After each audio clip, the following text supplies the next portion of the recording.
The last topic related to aqueous ionic equilibrium has to do with complex ions. So we're not going to go into a lot of detail about this. Don't lose sleep over it. But transition metal ions, when they're in solution, so remember your transition metals right here on the periodic table, that middle block, they are actually good Lewis acids. So maybe if you remember way back to acids and bases, which wasn't that long ago, a Lewis acid would be an electron acceptor. So water molecules in solution will then act as the Lewis base. So that would be the electron donor. And that's actually going to form a complex hydrated ion. So we call this a complex ion.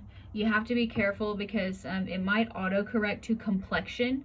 We are not talking about degrees of tanned skin or skin pigmentation, if you prefer. So complex ion, not complexion. So that's where you have a central metal ion that's bound to one or more what we consider ligands, or ligands, you might prefer. If you've taken biology, you might talk about enzymes, and enzymes have a ligand. So that's something that, so a ligand is a neutral molecule, or it can be an ion, and it is whatever that is acting as the Lewis base with the central metal ion. So when we write a silver ion, we write it as silver plus 1. It's actually silver with 2 waters stuck to it. So that's just kind of crazy. But so we write this in to dissociate as silver aqueous and chloride aqueous, but it actually looks like this. So this would be the ligand. This is going to be your central metal ion. Now, if there is a stronger Lewis base that comes along, for example, something like ammonia, then it will displace that water as the ligand. So here, just for comparison, again, don't get too out in the weeds about this, okay? So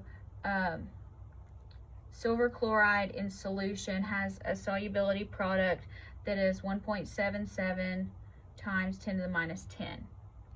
Now, if you put it in ammonia, the ammonia is going to come along and kick off this water. And so instead of the silver with 2 waters, if you put it in ammonia, which is NH3, they're going to switch places. So you're going to get silver with ammonia stuck on it, still a positive 1 ion, and the waters are going to pop off. So then when you have this, your silver ligand solution,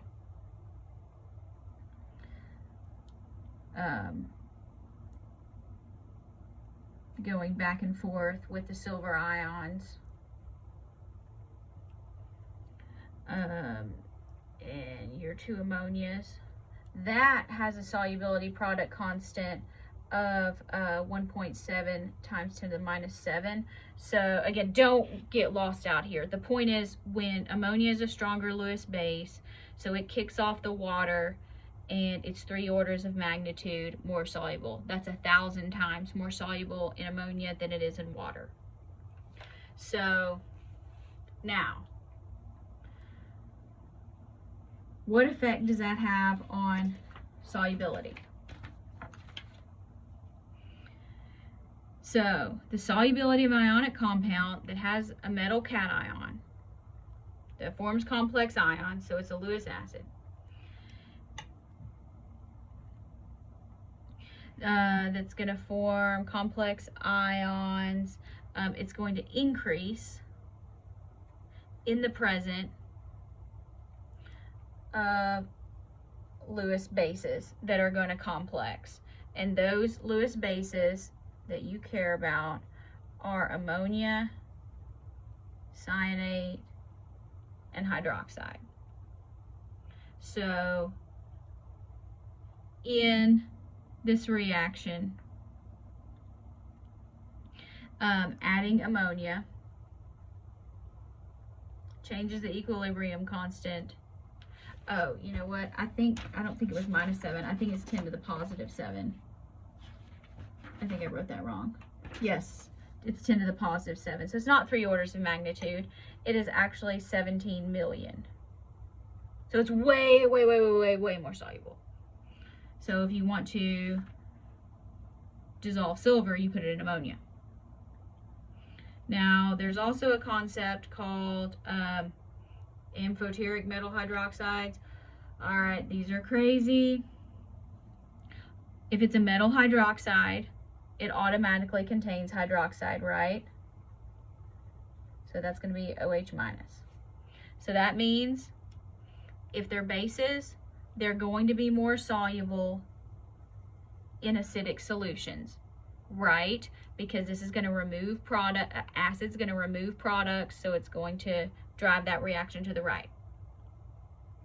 So here, when you add it, and water acts as the acid, so here, aluminum hydroxide is actually going to act as the base, because this is the acid. Then some of them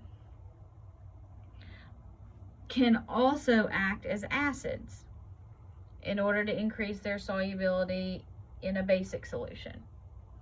So that would be if you had aluminum hydroxide. Again, don't worry too much about this. In a basic solution, it can actually accept that and become a complex anion instead of a cation. So there, it's actually acting as an acid. So the interesting thing here is it's amphoteric, meaning it can act as an acid or a base. So it's going to be soluble in acidic or basic solutions, but it's going to be insoluble at a neutral pH. So if you just put it in water, it's not going to dissolve. But if you put it in an acid or a base, it's actually going to dissolve. Again, don't lose a lot of sleep over this. It's interesting conceptually. You'll talk a whole lot more about Lewis acids and bases in organic.